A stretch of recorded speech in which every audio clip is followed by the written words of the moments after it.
Facing tragedy, uncover resilience and hope after Hurricane Melissa's devastation.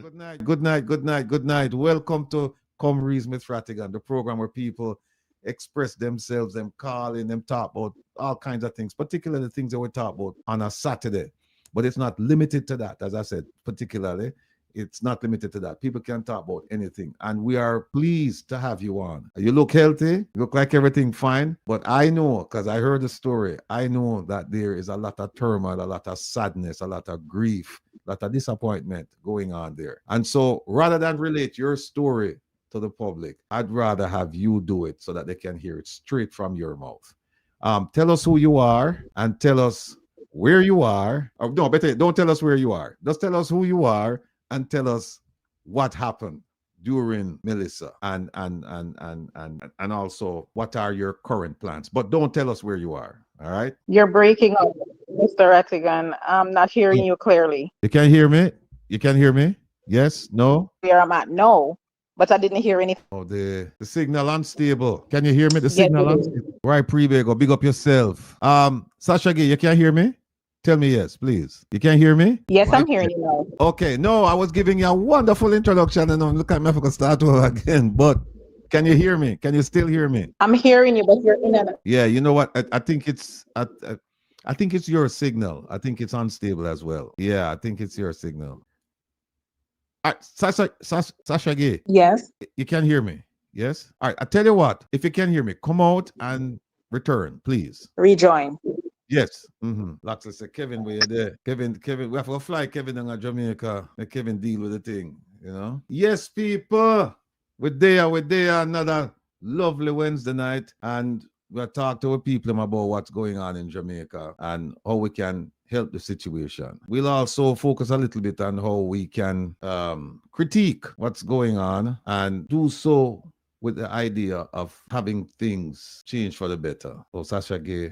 Okay, Strappy. Okay. She's not back yet, OT, right? No. Yeah, we have some videos we want to show you. And but I don't really want to get into it until it's okay, here she is. Oh, here she is. All right. How about now? Can you hear me now? Yes, I'm hearing you. Okay. All right. Let me just quickly say that you hail from the western part of Jamaica and you were severely affected by Melissa, and so we would like to hear your story. I heard the story, but I want to hear it. Just don't tell us where you are right now because I'm not sure, you know, if you know what I mean. But anyway, go ahead. Tell us what happened. Okay, good night. I am Sasha Gay, and I'm from Darliston, Westmoreland, Chilton community to be exact. And my experience with Hurricane Melissa was a very horrific one. It's just so hard reliving it. No, take your time. Take your time. It all started at about some minutes after 2 p.m. You know, the wind started, getting rough. It started raining. Then the wind started getting, rougher and rougher. And it started getting gusty. But at that time when it started getting gusty, I was able to open and look outside because I was staying down by my grandma. I'm living in a board structure. So what I did was to pack my things up and leave because the meteorologists, they were saying, things like it is very catastrophic and the path that it is going to walk, it is going to be devastating, deadly and stuff like that. So to be honest, I was afraid. So my grandma, she lives in a concrete structure. So I packed my things up and I went there to see if I could pass the hurricane there. So it was 10 of us ended up being at that dwelling. And as I said, the wind started getting gusty. So we started looking outside and we started seeing like the wind, blowing off, 1 and 2 sheets of zinc off, other person's house top. And to be honest, I thought that it was the peak of it. Didn't know that it was going to take a turn for the worst. When I said turn for the worst, it started bashing out windows. It got so gusty I could not even see, and it was like 2:30, 3 o'clock in the day. And we could not see anything outside. It was white. And it started bashing out the windows. It break off doors. And my aunt at the time, because it was a concrete structure, as I said, she did not really prepare to put up, the important documents like her birth certificate, her passport and stuff like that. So when the windows started bashing out, and water started coming in, she started running to see if she could important documents to put them away. And my grandma was laying on the bed. So the first windows that bashed out was the ones in the living room and the kitchen. And I guess that was when the air pressure came in and hit and bashed out the window in the bedroom. But my grandmother, she's 81 years old, she was laying on the bed. And thanks be to God that when that window over her head bashed out, it went outside and not inwards. Unless probably we would be planning our grandmother's funeral today. So we hurried her into the bathroom, because I remember before the hurricane hit, I was watching a meteorologist and he said that extent we should all go to rush to the bathroom, because probably that is where, we will be safe. So I remember that, and I said, listen to me, everybody head to the bathroom. And to be honest, Mr. Rattigan, the house started shaking. Me say shake. Jerk like an earthquake. And when we were there, my daughter started having a panic attack. I had was to put my grandma in the bathtub to sit down. And, us as the younger ones, kind of surround her and we start the door to say, well, if anything should, bash the door, probably we could get the hit first. You understand me? And we were there, and at one point in time, I looked in the living room and I saw the couch. It is a 3-piece couch, and they were going like this, round and round in circles in the living area. And that time, the jerking of the house was still there, and everybody in the bathroom started crying. And I looked. No, my son was not crying. I was not crying, because when they started crying, I said to myself, no, but me can't cry. Me can't break down. I have to be strong. My son looked at me like, for confirmation, like he must say, you're not gonna cry, mommy, or that looked in his eyes, and he nodded his head. And at that time, I just look around for everybody in the bathroom, and I said, God, at the last time I go see my family, because the way of the place that shaped Mr. Rattigan, I think it was going to cave in. And I just closed my eyes and cover my ears. And I was shaking like this, because it's like me, I prepare for the building collapse and us inside there. And, we were in there for quiet, probably about 20 minutes to 30 minutes, or probably more, until it subsided. But it didn't like calm right down, but the gusty wind was, and the air pressure was not there anymore, because the air pressure was so much. We had was to be covering our ears and, yarning to see if, the feeling could come out of your ears. Mr. Rattigan, to be honest, it's a very horrific experience. Afterwards, when it subsided, as I told you, my son and my sister did not go up there at the time. It was my son and my aunt went out. Yes, my sister said that, yes, she went out as well and go up by my house, and then come back and they said to me, say, Shadia, I don't know how me I go tell her this, but no house not up there, Me say, how you mean say no house not up there? And he said, yes, everything flat, no board house no left, every board house flat. And persons with concrete structure and like zinc roofs, the roof and the windows gone. The deck, only the deck house, all windows and probably few doors are left. Most of the windows then leak out. It is just in the morning when we woke up and we went outside, Mr. Rattigan, everything brown. The wind was so a force. It lifted the paint off the walls. The paint stripped off the walls. The bark off the trees are gone. No leaves are left on the trees. The place just looked brown. And as far as I could look, there was no house standing. In the community where I live, it's a couple hundred person lives there well. And probably it's about 6 to 7 concrete structure where that is in livable condition was still standing. And all the persons in that community, all the persons that are living in the community has to be staying with, in one of those houses. And then I thought that would be, the worst of it.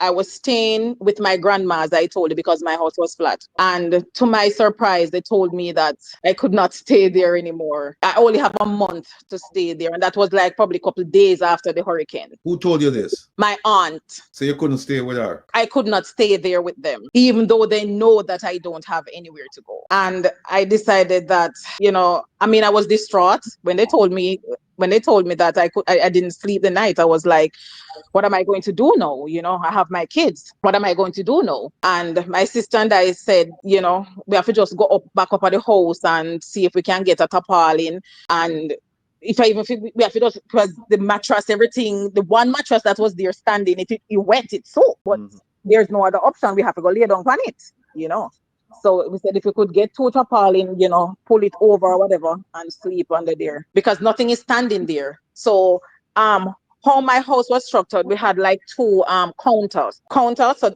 I was thinking 2 island, right? So I was planning on pulling the tarpaulin over it, and put the mattress underneath and sleep under there. And we passed the night. When my sister went up there, we were cleaning up the place, and a nail stuck her in her foot, started bleeding profusely. And I said to myself, say, she hurt now, how no doctor, no nurse, because the roads are impassable. We can't reach to a doctor. The clinic that is there is no top on it, and everything get wet. So no sanitary. Nothing sanitary is there to, take care of her wounded foot. And I reached out to Mr.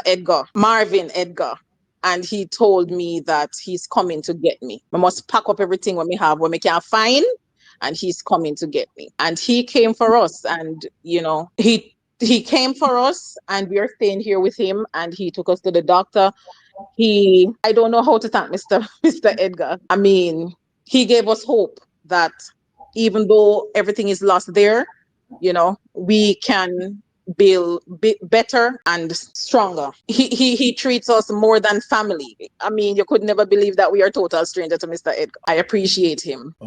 Sasha Gay, I don't know where to start, to be honest with you. I really don't know where to start to ask you more about your experience and ask you about the way forward. I know this Saturday we're having on Mr. Edgar. You will be back with him as well. And if your sister care to join, then that's fine. But it's so all right. Let me start at this. So you went back to the place, your house. Yes. And how long were you at your house before? I didn't stay long. One night. One night. Yes, we passed there one night. Have you spoken to anyone in your community since? Yes, I have. And what's the condition that they've reported to you? It's the same old. I even heard last night that a lady that lived next door to me, her name is Miss Hall, she died because of a result of the night of the hurricane. She was in her house, right? And when the top blew off, she was living there with two of her sons. And when the top blew off, they rushed to a unfinished building next door to where they're living. While rushing, a piece of broken board pierced her leg, both legs, straight to the back. That's what they told me. And they were assuming she had she fell a broken back. She fell and they were assuming that she had a broken back. And she was there for 2 days before she could have gotten any help. And when the duo got help, she was unresponsive. And I learned yesterday that she passed. When I spoke to when I called someone back there in the community, she told me that. And the situation there, they're saying that 1 and 2 persons, come inside the community to give like care packages and stuff. Before I left there were 2 helicopters that came to the Maud McLeod High School to deliver care packages, but it wasn't enough. And Jerome Bacchus, that is the counselor for that Darliston division, he gave out some care packages as well. I don't know if you can see the chat, but Kokichi Stalker, one of our supporters, is asking whether or not you know about any government recovery center that was established in your community to help. No, I don't know of any. I don't know if Dayton has set up any since I left, but before I left, I don't know of any. So, my mother used to tell me where there's life, there's hope. And I sense that spirit within you, that spirit of hope. Yes. And see you smile, right? Yeah, happy to see you smiling through this these tragic circumstances. Very traumatizing for real, because sometimes even today I was here sitting down and I was looking through the window, and it got cloudy, and I had was to move. It's like bring back so much memory. I'm still traumatized. I mean, I don't like to see the rain. I don't like to see wind. Yeah, I don't like what we call like a resident psychologist around here, and we're trying to get. She was here just before the hurricane, or maybe right after. Yeah, I think she came right after. But we're gonna have her come back, and that would be a good program for you to come on as well to participate in the chat. And also, I'd like to link you with her so that she can actually talk to you offline, you and your family members, and provide some kind of counseling. We're gonna try and I don't know if she's watching, but Michelle, if you're watching, we're going to have you on this Saturday. So stay tuned. Thank you. I'm still processing everything you just said to me, and I'm trying to, I can never walk in your shoes. I tried a while ago, and it was horrifying just to your description of it. Your description is more than just a normal description, because the way you describe it, your choice of words and your inflection and everything like that, it conveyed the meaning, so that even if somebody didn't know about it, they could actually feel it and to some degree experiencing it the way you described it. What's your profession? What did you do for a living before this? I'm a cosmetologist. I'm a hairdresser. Okay. Yes. Well, you sound like a cosmetologist, and you sound better than a cosmetologist. I thought you were gonna tell me that you were like a teacher, or you're some kind of profession. Not that a cosmetologist is not a profession, but I do understand. You know what I'm saying? Yeah. Your selection of words in the English language is very, very commendable. Thank you. I like it. So talk to me now, Sasha Gay, and tell me where, and I know it's kind of early, but I just want to delve a little bit deeper and to see how far you're thinking. Where is Sasha Gay 2 years from now? Sasha Gay 2 years from now. I don't think I'll be living in Jamaica for sure. Why? Because knowing, I am a part of Mr. Edgar's investment. Okay. Yeah. Right. So even though I've lost, I know that things will turn, things will turn. It's just a matter of time. Before you go further, and people say you look like a teacher. They thought you were a teacher. Somebody said you're very polished. Somebody said they thought you were a nurse. They said intelligent. They love your personality and your demeanor. I'm big Thank you. Thank you. And just the fact that you can laugh through all of this. Yes, thanks to Mr. Edgar. He had, what would I say now? He talks to me like, I'm looking for a word. He doesn't give us the time to be sad, for us to be reliving what we had gone through, I can't even, I'm trying to find a word, but it's not coming to me right now. But to be honest, whatever you're seeing here now, the smile on my face, thanks to Mr. Edgar. Well, look, I just hope we can make that smile a little bit broader and wider come Saturday, because I see people in the chat say they'd like to help in some way. Freedom Project Jamaica, and some others. So I really want to have you back on Saturday. I know Marvin, or Mr. Edgar, as you call him, he is committed to being on Saturday. He said he didn't want to take up the space tonight because he wanted you to relate your story. He didn't want to talk for you. I tell him, say, we don't want him to talk for you either. But tell him to go sit down. No, is there, what's on your mind right now? What are you thinking? No, better yet. Let me ask you, now that you have a roof over your head and you're not looking up at the stars, what do you think, especially at night? What do you think? To be honest, I feel privileged, but I am still saddened for the persons in my community. Sometimes I am eating and I'm wondering what they are eating, because it is a community where we are very close-knitted, very close-knitted. And I don't think that the people there really knows what is happening. They don't. To be honest, I don't think they know. The people there where? In the community or in In the Jamaica? community of Chilton, yes, in the community of Chilton, or down there. I mean, overall in Westmoreland, I don't think they really understand or know the magnitude of, what is happening here. So my heart really cries out for them, And you have some persons there as well. They're not lucky enough. They don't have persons who can oversee to say, well, okay, I can give you a helping hand, or some people just don't have nobody at all, and it's not like they're at the working age. You understand me, to say, well, okay, they can pick up the pieces. I just can't wait for whatever it is in the investments or whatever it is. I can't wait for it to turn to help them. I can't wait for it, because I will help because they need it. Larkin, well, you tune in Saturday now, because Sasha Gay will come back and we'll look to you for some help. Sasha Gay, tell me if this is too hard for you.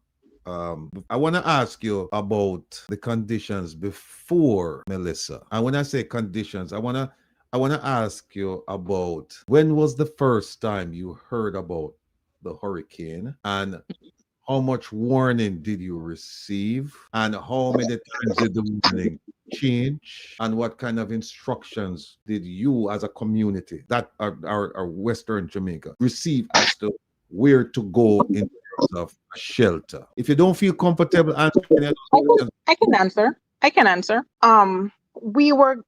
I've heard the hurricane. I think it was about 2 weeks from it developed. Yes, from it developed in the water. We've been hearing about it, but we didn't know exactly where it was going, because I mean the report, it's like what would I say? No, it was so long out there in the waters. To be honest, I wasn't even following up with it until probably about it. Oh, my sister saying it wasn't consistent in the path where it was going. So it's like we weren't, so interested in, tuning in until probably about 2 weeks before the hurricane hit.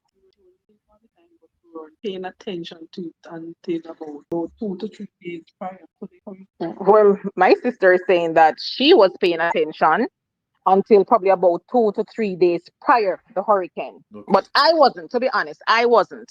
But my sister said that she was paying attention to it. Okay. Yes. We didn't expect it to pass. So, But We didn't expect it to come. the information that we were getting is that it wasn't going to come Westmoreland, and it was going to hit Kingston. That was what we heard. how many days out? I think it was about 2 days. About 2 days. All right. That is, When was the first time you received information indicating that it was going to be catastrophic and people should move Into that 2 days. within the 2 days period. And they were Did they- Jamaica. That's what they were saying. We must get off the island. Oh, they said they should. Okay. The shelter. Let's talk about the shelter. So now you receive. Now you know that, okay, this thing is big and it's coming our way. And the government is out there having 2, I think sometimes 3 press conferences a day, telling people that this thing is coming and we are preparing. And at one point they said we are prepared. When they said prepared, they were also referring to shelters. Yes. Did they identify a shelter in your area? Yes, they did. It was a Darlington. And what was that shelter? Darliston Primary School and the Maud McLeod High School. Okay. And yes, that is in my community. But the Darlington Okay. doesn't make any sense, because if you're living in a board structure with no, if you're living in a board structure with a zinc top, and you're telling you to move from that structure, why would they send you to a school with zinc top? It makes no sense. You have some good advisors there, man. My sister, but she's not really, a phone like I know. spotlight person. Yes. But we understand what she's saying. She's saying, look, if where you're sending us is no better than where we are, then why should we move? There's no sense. Exactly. Because Okay. a girl that named Sophia Clark, she died in the shelter because of it caving in on her. Wow. So it makes no sense. You And know, during that time when the top blew off, persons had got to be running out in the height of the hurricane. you know, And the shelters that they identified, these two schools, do you know if they had provisions in there for people like food, toiletries? That we don't know. That we don't know. Are you in touch with anyone who was in that shelter, in those two shelters, or anyone else? No. Okay. I know persons, but I'm not in touch with them. I know Yeah. persons who, yes. So you knew about the hurricane coming. They issued the warnings. They identified the shelters, but then the shelters, they weren't suitable enough because they're no different than where you were. And to be honest, nobody could prepare for that hurricane because nobody would expect a hurricane to flatten your house. You expect it to take your roof, but not to enter Your house. Exactly, because that is, to be honest, Mr. Rattigan, I thought that yes, my roof would have gone, but not the house, the whole entire house. A hurricane of that magnitude that is going to take your house. Nobody can prepare for that. If the hurricane spent probably 10 to 15 more minutes, even the wall house gave in, would crumble. And the next thing that they're doing amount of death in the area because they are not telling the truth. There are so many people died there that it's not even funny. And they are lying about, I know there's a curfew in this woman, and they're saying that it's a time, they're going to lock you up. So you're going to leave one more time.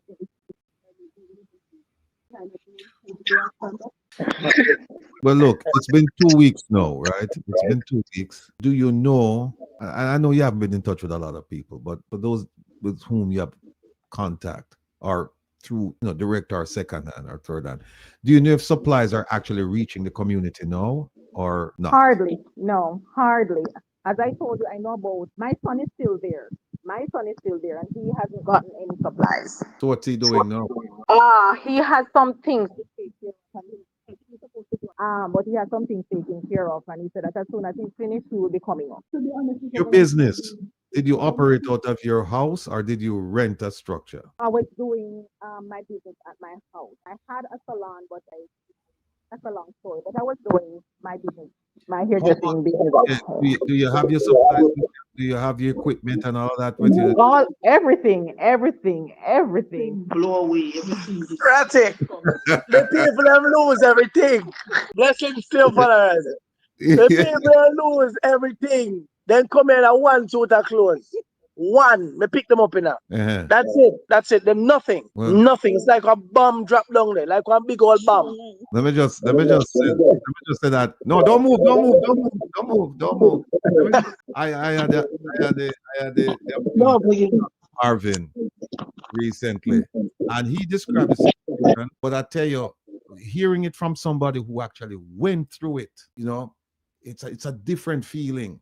Because when you were telling us, Marvin, we said, yeah, it's rough and yeah, we can understand. But no, when I hear from Sasha Gay, it's like, whoa, it really, when you start describing a concrete structure, start shaking as if, it'll go blow it up. And then you have to run to the bathroom and all of that. But, people, we have to give thanks and praise to the Almighty. And we also have to give thanks and praise for him to bring us somebody like Marvin, because not a lot of people do what Marvin has done and is doing.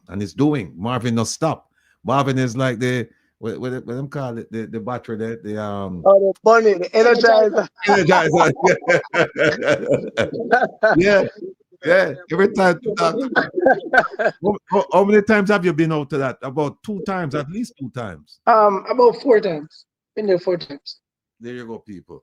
And today I was actually at Price Mart.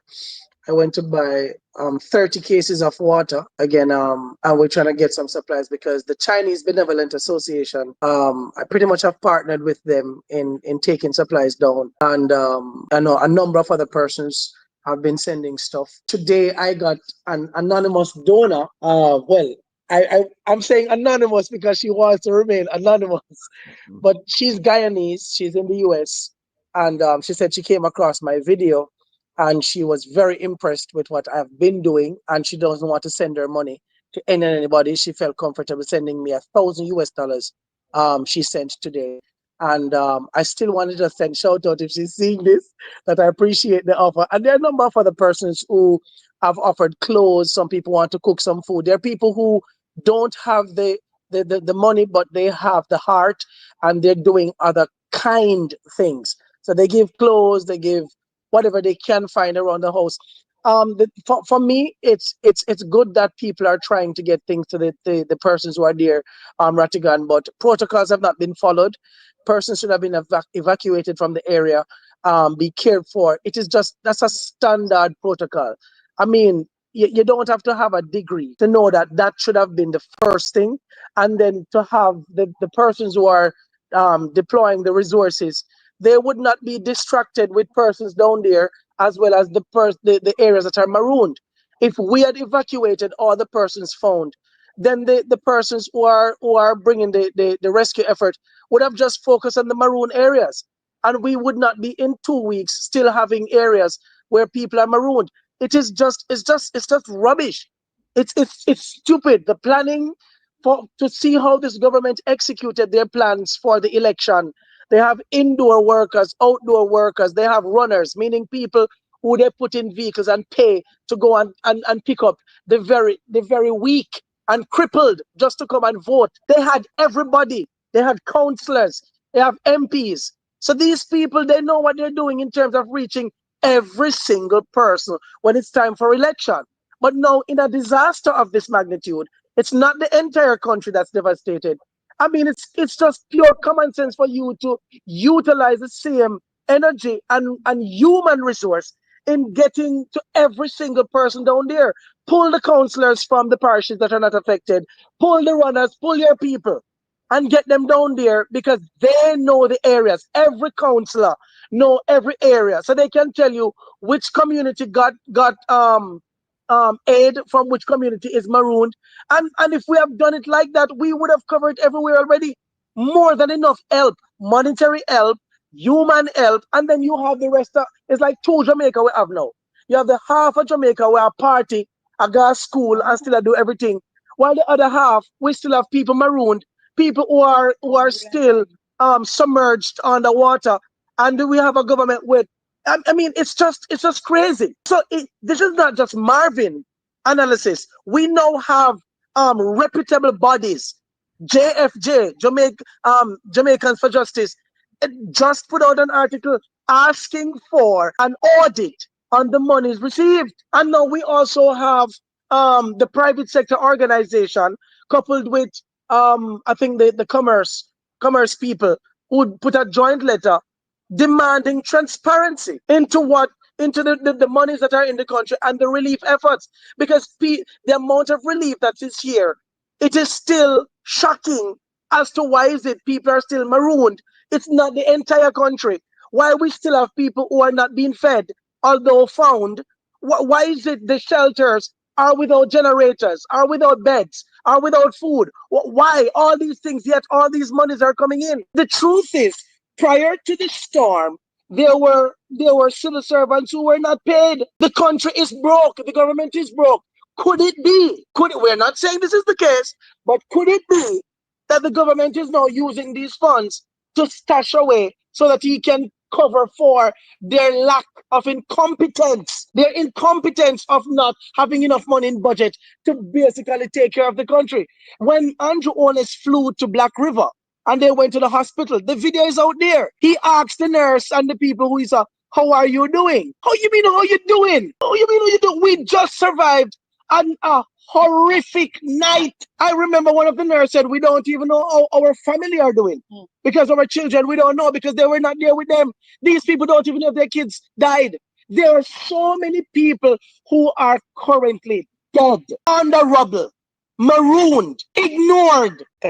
I put out a video where the United Cajun, Cajun, the United Cajun Navy official people, they have a page on TikTok. Go and look it up. These guys reached out to the government of Jamaica before the storm hit to say, we are available. All we need is clearance. We don't need no money from you. We just want to be there to do rescue effort. They said that we have helicopters, we have aeroplanes, we have the 50-star search and rescue, we have the 20-star search and rescue. The video is there. The guy who was being interviewed is an ex-Navy guy. His name is AJ Fraser, being interviewed by CBS, I think. And he's saying we have what is needed, and we know that people are going to die. He spoke about it. And all he was saying 3 times, he made reference to it in the video that all we need is clearance from the government. The Jamaican government did not give these guys clearance. And how I know that they didn't get clearance is that 9 days after the storm, you had one of their members saying, listen, y'all need to get off your asses. I had to paddle on a refrigerator to get to these people who are submerged underwater. That's it. So if 9 days later, a member of this team is saying, I had to use a refrigerator, old refrigerator, and paddle my way to these people who are marooned and underwater. You all could have done it. It means that the government did not give them the clearance that they needed to get their people in. So it leads you down a rabbit hole where you want to build a smart city, or you didn't say smart, but you want to build a new city. Yeah, you want to build a new city. The parish chosen by your people is St. Elizabeth. Could it be that the government actually is deliberate in their response so that the more people who die, then the less people we have to pay for their land and houses and properties and stuff? Because you could not just put a brand new city on an existing city. It don't make no sense. You, the government, have the right to take people off their land based on the dirty constitution. They have the right to remove you if they want the land to use. But the law affords where the owners or the holders of that property can make a request or an offer for the property. The government don't have to honor the offer. They can give you what they feel to give you. These are the dirty laws that doesn't protect the average Jamaican. And this is why we need a new constitution that can protect the people. If we had a new constitution that made people a Jamaican or a land owner, O-N-W-A, a owner, yeah, as opposed to a holder, H-O-L-D-E-R. When you look at your land title, it says you're a land holder. You're not a land owner. So these people who are staying in St. Elizabeth, refusing to leave because they don't want the government to take their land. If the government wanted them to take it, whether we like it or not, and they're going to take it because they have their 2030 agenda to put their brand new smart city and their digital stuff. People are dying. People are marooned. The food is not reaching enough people. For some reason, I don't know. We don't have a day-to-day report to say, okay, we had 50 communities in St. Elizabeth, 35 in Westmoreland. These 30 communities have enough aid to last them for the next 2 weeks. And we're doing that. There's no report to say who got what, where we are, which means that there's no proper preparation. All right. Here's what we have to mark, because we have a program lined up for Saturday. And get another time, because I know you have a lot of issues a lot of issues emanating from this one event. A lot of issues that you can point to and say this needs to be fixed, that needs to be fixed, and so on and so forth. Let's put that to the side for Saturday. What I want to do now, I want to ask Sasha Gay. Ask Marvin a question that I want to ask him. Any question, ask him. I don't know. Have any question you want to ask Marvin? Rattigan. No, Marvin.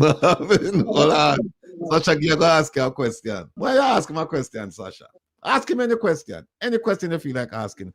I can tell you what question I am thinking of asking if I were in your shoes. And I think you know. I think you know the question I would ask him. I think you know. You don't know? No. But right. You want to hear my question? Please, go ahead. Why is your heart so big? Exactly. That is exactly what I'm asking. Why, Marvin? Why? That's exactly. Can I hear you, Marvin? Sorry. I'm saying I have a natural love for my people. And I don't need to prove that. Before the hurricane, for those who know me know that I've been going around Jamaica identifying issues where persons' voices cannot be heard. And I voice their opinions.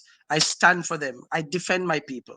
When you check my work, you realize that I was not waiting for a storm to be a humanitarian, to be a Jamaican at heart. A long time I do this. And I do not use government money. I use my own money out of my own pocket to feed my people, to provide for my people. I don't ask somebody for nothing, I don't ask nobody for nothing, because people are skeptical as to who them give them stuff. I use my money. And this is why when somebody reaches out to me and say, Marvin, I zelled you $100 or me sell you $1,000. or what. I am very grateful because I don't ask people for nothing. But it pains my heart when people take millions of dollars and send to a government who is hoarding this money that is for them. It's not for me, it's for them. And you're like, why would the government not use the money that was sent to help the people? You're hoarding it. Why are you hoarding it? The people need it. People are hungry.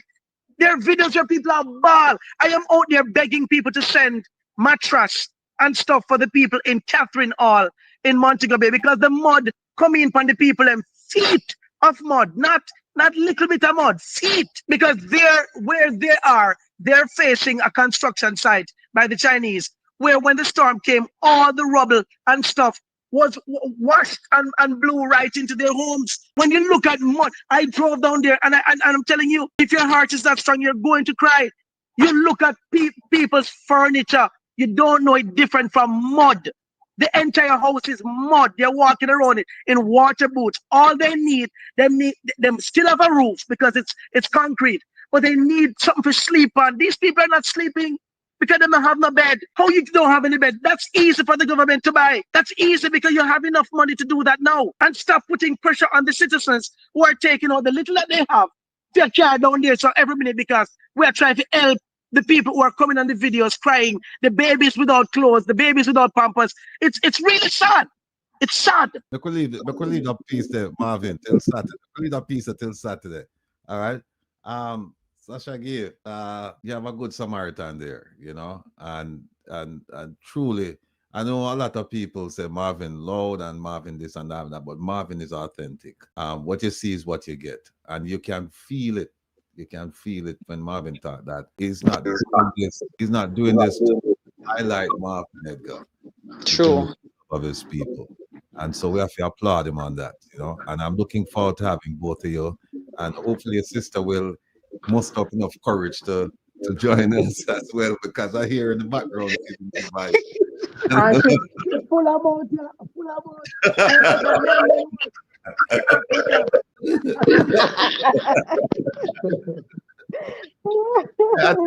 it fills my heart to just see your wonderful smile and just the pouring of love and the camaraderie and all of that, knowing that you're in a safe place and you know you're in the hands of a godsend. And we want you to come on Saturday because I'm telling you, I'm touched, and I'm going to do everything possible to make sure you get back on your feet. Thank you.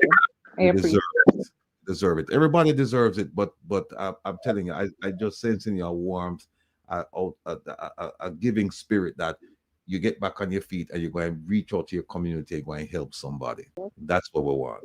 You know, each one will help one. That's what I may help you. You don't have to help me, but that's not going to help somebody else. And that's what we're talking about. Look, before you go, any words you want to leave with us? You can talk to your counselors beside you to see if they want to.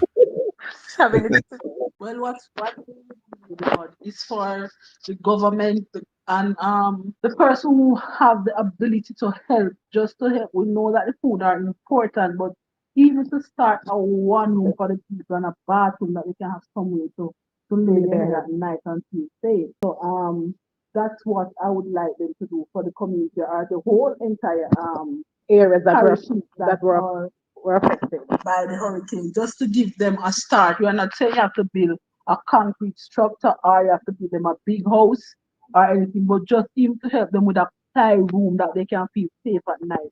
They have somewhere to live at night. You know that a lot of people can't hear her. And a little compassion about what you're saying people must stop sitting over the rubbish and clean up.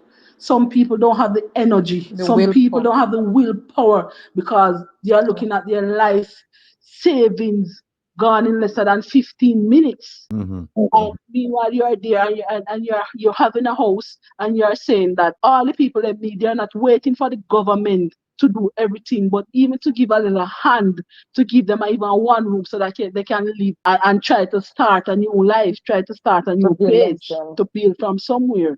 Because you're outside, it's kind of hard. I have something to add to that. Persons in this time to just, stop being insensitive and inhumane. Have a little compassion for people, empathize and you know, just give with a willing heart. Sometimes probably you don't even have, you know, monetary contribution or whatever, but if it's even an encouraging word, you know, because persons are going through a lot.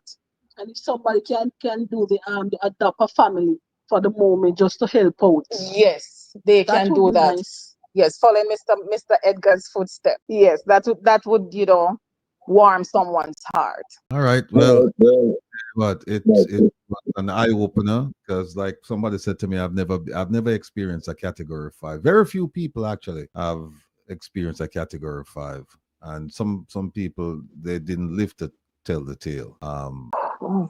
Thankfully, God spared your lives, and you and your family members can talk about Yes. it. And I'm touched. I'm really, really touched, and I look forward to having you this Saturday. You Yes.